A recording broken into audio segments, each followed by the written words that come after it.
All right, very good. Oh, wow, a lot of people here. It's good. Good morning, everybody. That was a tough act to follow on the music there. My own musical career was brief. It involves my mother forcing me to learn the trumpet, but very quickly followed by the trumpet teacher forcing me to leave and stop. So that was not so great. So no trumpet. No, again, welcome everybody. On the behalf of certainly myself, my co-founder, Staffan, who's sitting here, raise your hand so everybody knows that, that's good. And the rest of the Recorded Future team, welcome. I don't think we've ever had this many number of Recorded Future customers in a room, so that's sort of cool in itself. Gets us really excited. I think, you know, the sort of the mantra here, obviously we're gonna learn a lot together, so that's gonna be super exciting. But also, remember to have some fun. Remember to talk to people who you've never met before and sort of go out of your way to network a little bit. I think that's sort of, you know, sometimes we tend to stay in our groups and circles. So do think about that part. Recorded Future mission, securing our world with intelligence. We believe this remains being very important and very pertinent. We live in a time that, I don't know, is it too wild to say that it's more insecure than it's been for a generation? I don't know. What do you think? It does not feel great, does it? I picked up a bunch of newspapers here over the last couple of days, and you know, you try to find some good news in all of this, but not so much. It's like a lot of war. And you know, yeah, and I've, even joking aside, it does not feel great. It does not feel great. And so our mission in all of this, securing our world, and it might sound a little bit even pretentious to say this, our world, you know, like, who are you, little Recorded Future? And obviously, our mission at first is to focus on you, each and one of our customers, the sort of 2,000 customers or so. But all of you have big supply chains, you have partners, you have customers, you work in communities, you work in countries. And I think the way that we've always thought about building our intelligence and building our product has been, how do we build the biggest span around things? It all comes down to things like collect all the data. Don't just collect data on our current customers, but collect the largest data set that we can so we can connect as many dots as we ever can. Be very ambitious in all of that. So really think sort of outside our firewall, and we'll come back and talk more about that.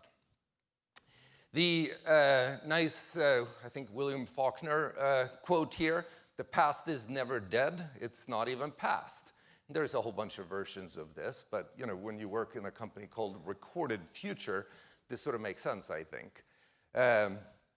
We obviously got started around this idea that we could pick up all these sort of signals from the internet and organize that in a clever way so that you could, originally actually the first business plan talked about predicting the future. Maybe that was a little bit wacky. We got to our senses and figured out a better sort of path, if you want. But the idea, though, that, and I don't think we had a clue, we wrote down the patent in 2007, started building a company in 2008, 2009, but this idea that open source intelligence would become what it is today, I don't think we had any idea. And now you could argue that this is sort of leading the world in terms of where intelligence is going. So clearly, you know, the opportunity here is pretty immense, and we're going to keep working on it. So the way I quoted or talked about this originally, we'll never get to a Faulkner quote, I promise, but I call it the Ahlberg law of intelligence. Everything eventually ends up on the internet. Which, when I said, I think I blurted that out not very thoughtfully, something like in 2010, and people were like, yeah, you know, all kinds of negative comments around that. It was like, no, my secrets are air-gapped. They never get out. You know, internet is second order. It's sort of like this thing that, you know, anything you pick up on the internet is too late. It's too slow. And all the sort of comments, and then all kinds of things happened. The thing that really first changed it, I think, was the Arab Spring. That was the sort of the first thing when we started having people from very sophisticated places around DC and elsewhere calling us and saying, can you help us figure out what's going on? Because it's too much is happening in too many places at the same time. That was very interesting. Then, of course, the sort of the WikiLeaks and the Snowden stuff, and not to put that in a positive light, because I don't believe it is, but this idea of air-gapped secrets got sort of a little bit of a dent. And this idea, though, that we could organize what's on the internet and keep drilling, not just what's on the surface of the internet, but actually turn that into an intelligence sensor, turned out to be a pretty clever idea, I guess, in hindsight. So it's a great time to be in intelligence. And this is trying to construct a little bit of a timeline of that, and I certainly won't go through all the elements. I think there's sort of you can put a start to where you want for intelligence, whether you think it started with King George's intelligence organization in the 1200s. Look, I'm sure the Greeks and the Romans and the Egyptians would argue against that and say that already, and people like to say that intelligence is the second oldest profession, and I won't say anything more because then I'll be yelled at.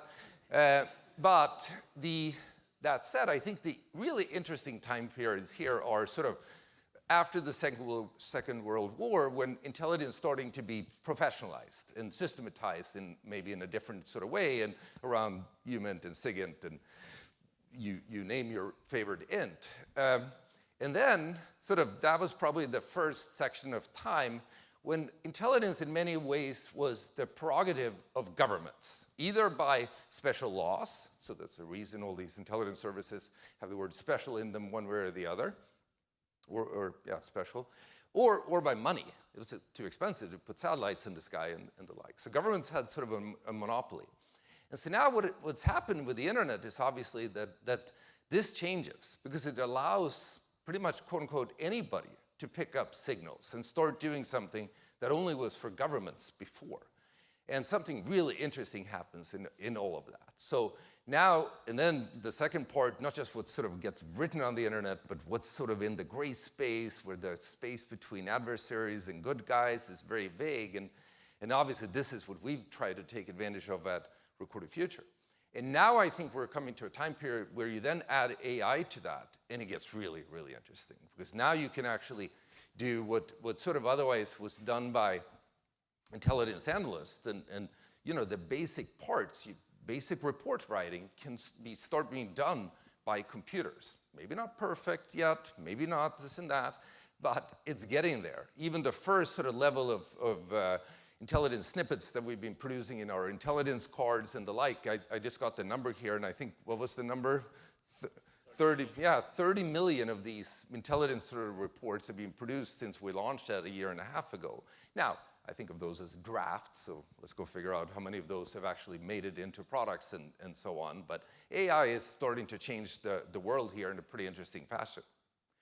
So with that, we've now built Recorded Future to where we believe it to be the largest intelligence company in the world. There's about 1,000 of us in total who do nothing but intelligence. I like to make that comment.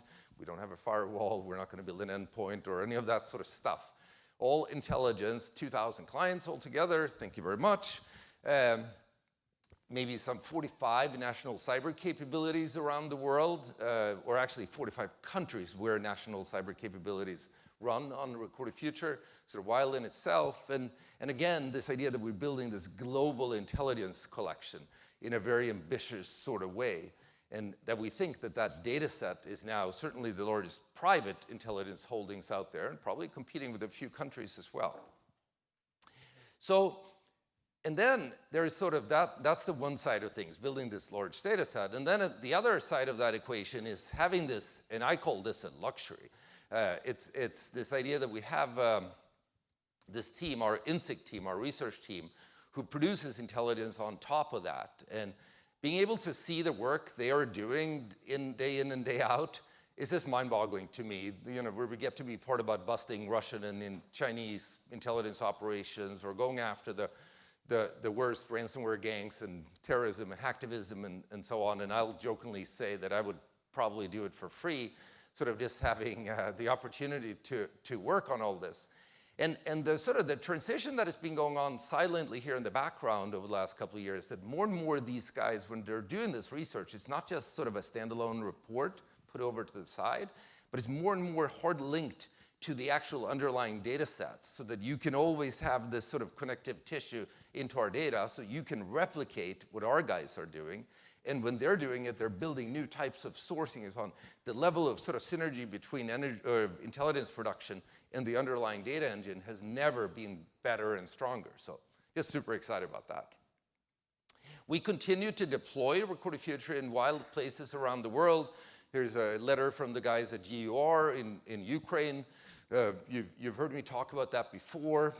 We have a large deployment in Ukraine, and that in itself has had enormous successes, which is super exciting. The other side of that is that it actually benefits all of you as well. The installations over there has probably detonated, I don't know, 8,000 pieces of unique malware that comes in, boom, and the C2s or IOCs and so on from that flows straight into the system and gets, immediately deployed in your firewalls, your SIMs, whatever. And it's sort of the better together story there, or safer together story in that I think is pretty amazing, actually. And we hope to do more of that. It's quite exciting. So with that, today I'm going to talk quite a lot about ransomware. And you'll see the whole conference, we're going to talk a lot about ransomware. And why is that? Yes, we have a ransomware sort of epidemic around us, and it's sort of the cyber threat that is, I call it the great equalizer. Some people might otherwise be a target of hacktivism or certain kinds of espionage and so on and so forth. But ransomware is the one that can get to anybody. So, and I'll start off by saying our head of security at Recorded Future, Levi Gundert, who also runs our intelligence team, he always reminds us, don't get stuck in the data bits and bytes. Don't get stuck at the sort of snippets of intelligence. You have to sort of think about the risks that this sort of deal turns into. What are the business risks that we're talking about? And there's obviously, whether it's brand risk or intellectual property risk and so on, but again, we're going to be talking about ransomware risk and the business continuity element that sort of follows from that. And I think we were all reminded here recently, obviously, a couple of months ago when there was that big EDR issue, and I won't put a name to it because I think those sort of things could happen to anybody, probably, unfortunately. But it sort of showed us how bad these sort of things can be when, frankly, computers get locked up. That's simply. And I'm using a quote here in the middle from our good friend Alex Cresswell. Where do we have Alex here? I don't know if he's in. Oh, there we go. Oh, here we go. Great. Too many lights here. That's great. Great from which I think he wrote like 3 years ago. This idea of the sort of the convergence of hardware and software and cloud and a whole set of risks that are just coming together in a way that is pretty nasty. And I don't think we actually have the sort of the reasoning yet to actually understand and take that apart. I hope some of the things you're going to see through today is actually going to help us make a dent in all of that. So, and part of why all of that ends up being so again, frankly, nasty is sort of the monocultures that we're building in all of this. And some of you were probably here and Predict and ARFUN, as we called it before, in 2014 and 2016. Maybe when Dan Geer, one of the original thinkers in information security, I jokingly sometimes say that the good Dan is one of the few people in information security who actually thinks. But so 20, 25 years ago, they put out this paper about the risk of everybody sort of being in a Microsoft environment, and that would just lead to cybercrime having sort of this one vector to go after. But now we're not just seeing that in operating systems. We're seeing it in cloud. We're seeing it, frankly, in security in itself. And it's not good. It's not good. And part of what I think we can do with intelligence here and spanning sort of across the monocultures is one of the pieces we can make a dent. So I think, I speak to a lot of CISOs. There are probably a bunch of CISOs here in the room. And one of the things that sort of pops out for me is this idea that I own all this stuff. I own all the modern security tools. Then I'm making a little bit of fun of the words here, but I still got hacked. And maybe it's not this, still got hacked is the word, but it's this feeling of like, I own all this stuff, but I still don't feel like I'm ahead of the curve. And that's just not good enough. We've got to be able to do better than that. I take that personally, that we've not been able to do better than that. We own all these things, but we're not able to sort of feeling more ahead. And that's sort of bad in one level. If you think about it, on the other end of the people who are trying to get you were 30,000 people in a glass building somewhere. But in many ways, this is about these ransomware guys. And in this case, I always forget how to pronounce his name, Vava Kaka. One of the Conti guys here, sitting here with his nice Mac. he's not in a government building. He can, arguably get to anybody. And it sort of tells you this feeling of like, if he can get to more or less anybody, are we ever sort of in a place where we can really feel ahead? And again, that's what we want to talk about today. So ransomware risk in all of this stretches far. It goes far beyond that corporate firewall. So if you think about sort of your enterprise into your software world, your tech world, your cloud world, into your partners and suppliers, and it's sort of this exponential risk here that stretches both from inside your company but goes far outside into society, to be frank. And then likewise, anything that happens out there can come right back at you. And that's, and I don't know, I'm not going to try to reason about double exponential risk here or something, because then I'll whack the math. Stefan will shake his head here. But there is something interesting here that we got to be able to do something about. Because this actually to me says that there's an intelligence opportunity here too. Because it's a complex environment, there are signals to pick up, and we should be able to do better with that. Recruiter Future should be able to do better with that. So, and then you think about places that do better with that. And I'll use a military analogy here. Those who know me know that I like military analogies. I also, on the other hand, know that military analogies in cyber sometimes gets whacked because it's sort of too easy to fall into that. But I do think this idea, though, that of dealing with a complex landscape of various sort of actors within one adversary, multiple adversaries. If we think about the wars going on in the world right now, there tends to be not 2 parties, it tends to be like 10 parties involved. With lots of complex signals, modern war is all about intelligence, and not just tying to the signals that you pick up, but actually turn it into action. I think there's something to be learned in all of that. So if we think about the ransomware world, what sort of intelligence is it that we can pick up? Because I think there's a lot. I think there's frankly a whole lot. The sort of the obvious are stuff like this. So where do we have Dimitri? He smiles here in the background.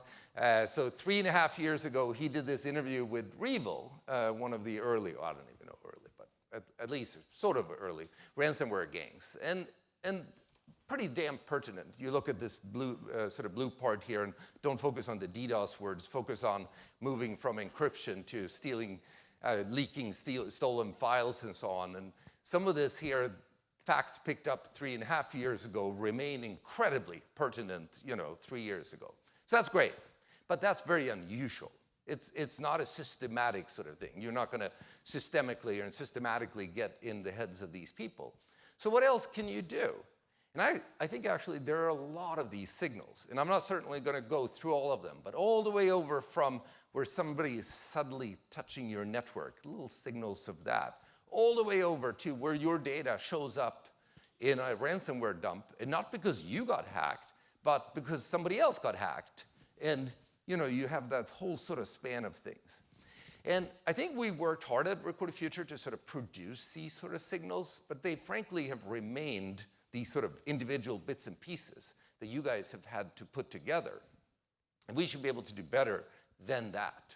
So, and again, probably whacking the math here, thinking about we have all these signals, and then we produce intelligence, and whether it's sort of reports or feeds or whatever word you want to use for it, I think we've got to move to a world where it's not about the sort of the nuggets here on the right or just the reports, but it moves from nuggets to insights, and it moves from reports and feeds to action. So insights can drive action and do that systemically.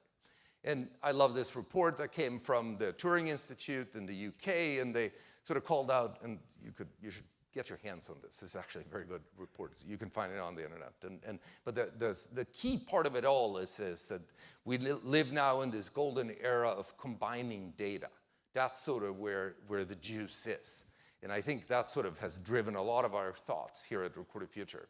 And you look all the way back to the 9/11 Commission, and one of the sort of takeaways there about intelligence not being actionable. And in many ways, that's taken to be like, we got to write better reports. But I'm like, that's not really what's going to move the needle. And so what is it that's going to move the needle? So I think, what I take away for Recruiter Future, and hopefully for our industry writ large, is that we got to think about, like, when we produce intelligence, and I've chosen to put some report covers here, and some of them, again, are very good. That Black Cat report there, I think it was, what is it? Yeah. You know, that report talked about a piece of malware that was not yet launched to the world. The ransomware guys sat on it, and we had it, and we had detonated it and taken it apart, and you guys got your hands on the data before it even existed. But again, that's just so unusual. It's so, you know, like it's an extreme case that can't be replicated systemically. But what it really is going to take this, I think, the interesting part is to say, can we take intelligence as we produce it and combine that with who you are, your company, basically the configuration of your enterprise, your vulnerabilities, your tech stack, your identities, you name it, plus all the telemetry that your company produces in all different parts. And through that, be able to create relevancy, where it's not just sort of generic intelligence that sort of can, yeah, it's generic intelligence. It's sort of like the newspaper at some level. Can we actually turn that into systemic relevance? And I love those words here, creating relevancy. Chris Holden, I don't know, is Chris here? He's probably hiding somewhere here, but who runs our services group here at Recorded Future.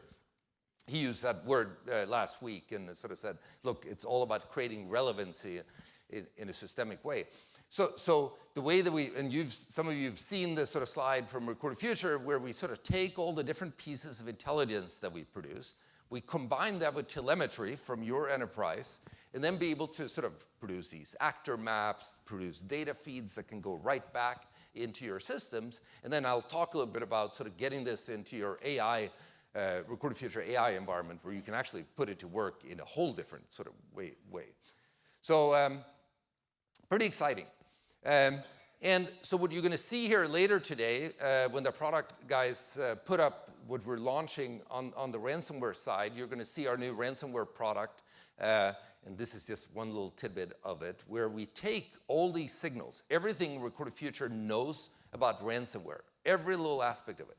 And then we combine it with everything that we know about your company. But frankly, the more you tell us, the more you connect. In Recorded Future, there's these, I don't know, 25, 30 different watch lists that you can use to describe your company. The more that is up to date in real time, hook it up via APIs and all this sort of stuff. Now we can tell you the exact ransom risks that are right in front of you, and let you just deal with them. So be ready for that in a couple hours. It's going to be very exciting. So that's sort of one aspect of it. The other aspect of things here is now to say, okay, that's good.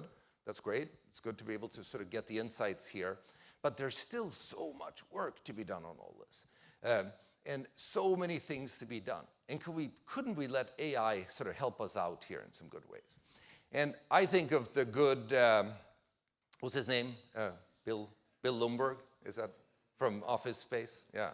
So when he's asking for the TPS reports, you guys remember that? My favorite movies ever. And great hip hop, yeah, wasn't it? Yeah. Anyway, now you're shaking your heads here. And I'm not going to ask for your TPS reports, so maybe I should. Many of you work in Intel teams, and many of you are managers of Intel teams, and I think this is sort of that, you know, get me a report, get me a report, get me a report. And again, Recorded Future today with these little snippets that we produce, those are great, but they're not the reports. They're not the full sort of thing, and they'll summarize everything we know about a piece of malware, or summarize everything we know about a city, or everything we know about a neighborhood, or an IOC, and so on. But it's not about you. It's not about your company. It's not about... So what we've been working very hard on here, and this has sort of been a tricky thing to try to go at, figure out, can we actually let AI not just work with the Recorded Future intelligence, but actually, in a safe and secure way, take in your data, the data about your enterprise, in a way that it doesn't sort of muddle the worlds in a clever fashion, and actually allow not just to do single-step actions, but actually be able to sort of create agents out of this that can actually do real pieces of work. So I think of it as sort of tasks like, and I'll read some examples here. Take the sentence here. Summarize ransomware activity weekly across my infrastructure and suppliers. Sort of an innocent sentence. It doesn't sort of, just like 8 words or something like that. I don't know, what is it? Yeah, maybe 9. But you take that and you say, across my infrastructure, That could mean a whole lot. You guys probably have pretty significant infrastructures here in the room. My suppliers, that could be 10,000 companies. And the word sort of ransomware activity, so that's all those signals we talked about before, run those across all my infrastructure and all my suppliers, and now turn that into a report, and by the way, do it every week. So, not to make too much fun of it, but I do think there's something here where the set of activities here are significant. It is not Mickey Mouse to sort of do it, and AI should be able to help us with this here. You take other sort of tasks, have Lockbit been in my infrastructure. Now, there, again, innocent, that's even fewer words, like whatever, 5 words. Lockbit there, though, should not mean the text string Lockbit. Lockbit should mean the underlying files, the IOCs related to those files. Have any of that stuff showed up in my infrastructure? Innocent little question, but that I should be able to ask. Now, a more analytical question, and notify me of any Lockbit precursors, things that might happen before Lockbit shows up, is in my telemetry. That's a hard one, by the way. I don't think we can do that just yet. But those are the sort of tasks that we're talking about here. And then finally, of course, if I find any of these precursors, launch hunts in Splunk or CrowdStrike, and so turn it into action. And I think this is the sort of path that we want to get onto with Recruit Future. You're going to start seeing some of that here today, mostly around sort of report generation, the stuff at the bottom. That's sort of the first take on this. And it's going to be pretty exciting. I think we're going to be in a world where right now we sort of work with Recruit Future, and it's sort of that for that single operator or a team of operators and so on. But we want to be able to move this AI to be in your meeting room when it really can sort of help you in a sort of to support you in what you're doing, and be sort of again that true intelligence agent that can really help you in your tasks. Put that in a world where that actually could live in a pair of AR glasses. Recruit Future is not going to go build the glasses, but they're coming fast. We're going to help you put that right there, or whether that's out in the field somewhere, you name it. But it's going to be pretty exciting to be able to put the intelligence where it actually can be the most pertinent and the most helpful as things go down. So what we're building with that, and I won't get into all the details here, but you can think about a Recruit Future that, again, is not just about the intelligence produced. It's as much about all the telemetry that we take in, understanding these basic tasks of reporting and alerting and monitoring and triaging, the sort of the basic tasks, and then be able to combine them into what humans do really well, decision making, being able to take actions, the sort of stuff that we still want to be humans do. And then there's tasks that machines can do very well, and whether that's sort of running a hunt or what have you. And I think we're going to start seeing a whole different world of how we can actually put Recruit Future to work. So pretty excited about that. And you're going to see much more than what I've talked about here in a couple of hours. All right, so 2-3 more things. So first of all, on the news, when I described where Recruit Future sort of was earlier, obviously there was news here about a month ago or so about our acquisition where MasterCard has signed a definitive agreement to acquire Recruit Future, to sort of use the right legal language there. It's a little bit of an odd time period right now because the deal hasn't closed, so you have to be very careful about what you say and not and so on. But I still wanted to say a few words. So first of all, we're very excited, you can imagine. I think MasterCard is going to be a fantastic long-term home for Recruit Future, for me and for Staffan and others who are sort of the founders of the company. That was incredibly important to have a great home. We sort of in a world where we're both companies bring sort of a profound sort of way of thinking about turning data into intelligence and data into analytical outcomes. I think is super exciting. We were excited about the domain and industry knowledge across many different industries that was over at MasterCard and how we can bring that together. These days, people are not looking for 1 + 1 = 3. People are looking for 1 + 1 = 7. So the world is getting tougher. Just good insight there. And there's a lot of opportunity there. If you think about sort of, you have the world of cyber, and 95% of cyber is still cybercrime and fraud and those sort of things. Then you have money flows. And if you can actually start understanding how crime and fraud relates to money flows, there are some incredible things that we're going to be able to go do there. Not easy, but just incredible stuff. So, and I also want to make the point here, as we do this, we're going to continue to support all of you across all the different industries and government areas and so on. We're going to continue to build a business. We're going to be an independent company and all of that. And so good confidence in all of those sort of things. And we're going to build some really cool stuff together. So with that, in starting to summarize here, our mission, we believe that it remains critical. Again, I was joking a little bit with the newspapers, but joking aside, it's not pretty. It's not good. I'm personally not optimistic at all about where the world is going to go over the next 10 years. And so doing intelligence is going to be incredibly important. Obviously, we think about this, and you see it in big characters outside here: prioritize and pinpoint and act. We want to deliver the intelligence that allow you to do that. The word act and action is sort of seeping through a lot about what we're talking about here.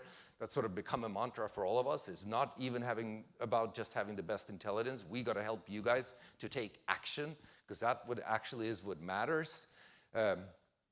We will still get you the raw data. A lot of, like our friends at JPMC who are here, for example, they'll always be like, get me the raw data, get me the raw data. And so we'll get the raw data to the people who want it. But for a lot of people, they want the action. And so we're pushing on that as hard as we can. We want to build unbiased intelligence, not intelligence that is shaped out of just one collection point.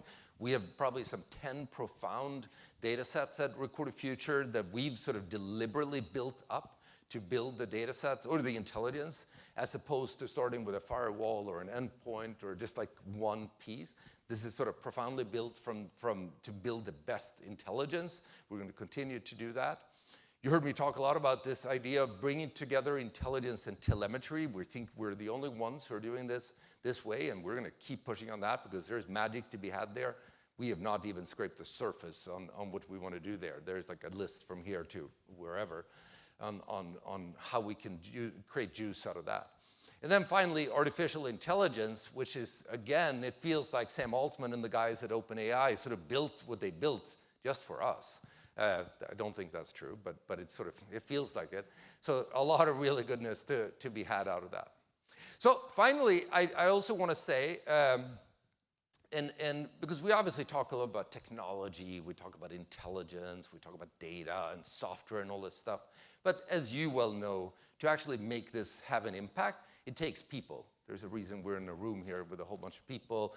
And the Record the Future team, likewise, is sort of the mantra here is put us to work. I think we've sort of talked about that, used those words for 12, 13 years. Just put us to work.